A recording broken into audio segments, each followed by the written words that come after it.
timu nzima ya Dondoo Michezoni, tuko mtaa kwa mtaa kuzungumza na mashabiki wa Simba Sports Club, lakini pia mashabiki wa Dar es Salaam Young Africans. Nimekutana na dada hapa, ataniambia anaitwa nani, lakini pia atatuambia uzi wake amechukua shingapi, maana ni uzi mpya kabisa ambaye hauna hata wiki tangu utolewe. Mambo vipi? Poa. Unaitwa nani? Zuhura. Anaitwa Zuhura. Ana uzi mpya kabisa wa Yanga. Ulichukua shingapi? 50,000. 50,000. Kama ulivyosikia, uzi mpya wa msimu huu, na uzi si feki kwamba akinunua anaigharimu timu yake, kwamba mapato hayafiki kule ambako yanakoenda kumsajili X Factor.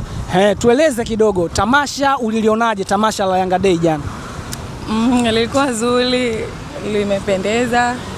Hivyo japokuwa tumefungwa, tumeumia sio sana kidogo. Ni hivyo tu. Kitu gani ambacho kilikuvutia kwa kweli kwenye tamasha la jana? Nimevutiwa na vitu vingi. Vitu vingi. Kama mfano kitu kimoja? Yale mafataki kwanza nimependa, yani imekuwa sijawahi kuona kwanza mafataki kama yale, na jinsi walivyocheza wachezaji wetu, na hivyo na vitu vingine vingi, yani siwezi kuviolozesha vyote. Enjoy Bongo Flava, miaka 30 ya Bongo Flava ilihamia Benjamin Mkapa, Uhuru Stadium. Nimefurahi sana. Umefurahi? Okay, sasa matamasha yamekwisha. Simba amepoteza juzi, Yanga amepoteza jana.